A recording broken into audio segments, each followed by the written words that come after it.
All right, just giving you the latest on that Israel attack on Iran. It was the largest such attack on Israel's part in history ever. Never seen anything like it. 10 Iranian guards, we are told, have died in this attack.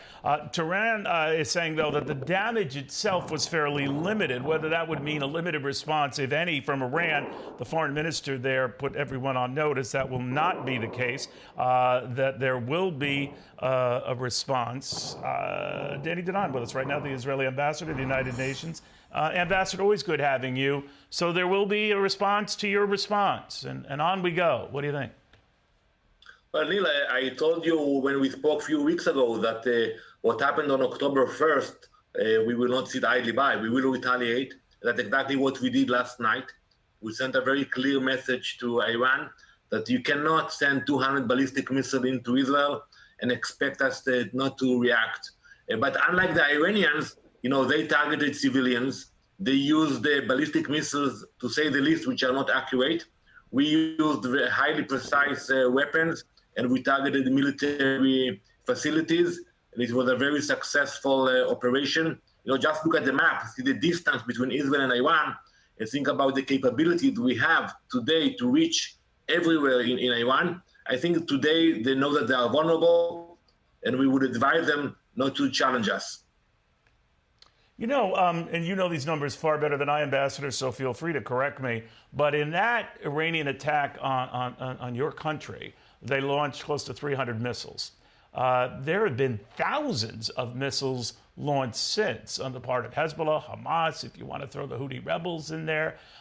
Your famous Iron Dome has been able to deal with most of that, but it must be taxing it. How do you deal with these non-stop onslaughts, not only from Iran, but all of its proxies and all of them together?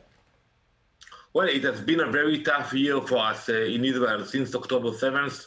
Like you mentioned, thousands of rockets flying from all over. You mentioned Lebanon, but what about Yemen, Iraq, Syria? True. You have militias, Iranian militias that are targeting us. But what happened in the last few weeks was a new paradigm. When Iran actually sent ballistic missiles from Iran into Israel, that's something we haven't seen in the past. That's why yesterday we had to send a message that we will not accept it. And I tell you that we have nothing against the Iranian people. We know that they are peaceful people. They are unfortunately have to suffer from the regime. But this regime is a hostile regime, a dangerous one. And look what they are capable of doing today in Lebanon, in Syria. They want to create chaos everywhere. Ambassador, I know you're not free to give a lot of information. I well understand. But did any of this get run by the White House, that this response was going to happen overnight? Your time, it was finished by dawn this morning. Did any of that get run by the White House? Neil, we are a sovereign country. We have a government. We have the cabinet. We take our decisions. We do discuss, issues with our allies, and we respect the strong bond between Israel and the U.S. But at the end of the day, it's our responsibility to protect our civilians, and that's exactly what we are doing. I want to remind you, the war against Hamas, against Hezbollah, against what we saw with Iran, it was all unprovoked. They're coming against us, and we are defending ourselves. I always follow, as I'm sure you do, Ambassador, what the rest of the Arab world is saying about you, your country. Mild criticism, and I stress mild, on the part of the United Arab Emirates and Saudi Arabia, this latest attack, saying there have to be peaceful solutions. The U.S. itself working on this de-escalation conference, I guess, going on in Qatar, scheduled for tomorrow. What do you make of that? Most of the countries you mentioned are very peaceful countries, and they are intimidated by Iran, that's threatening them day and night.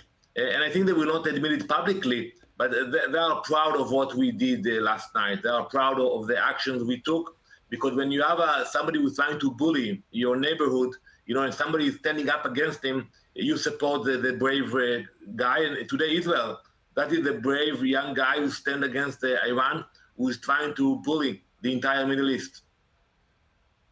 Danny Danon, always a pleasure having you, the Israeli ambassador to the United Nations. Thank you, sir. I'm Steve Ducey. I'm Brian Kilmeade. And I'm Ainsley Earhart. And click here to subscribe to the Fox News YouTube page to catch our hottest interviews and most compelling analysis.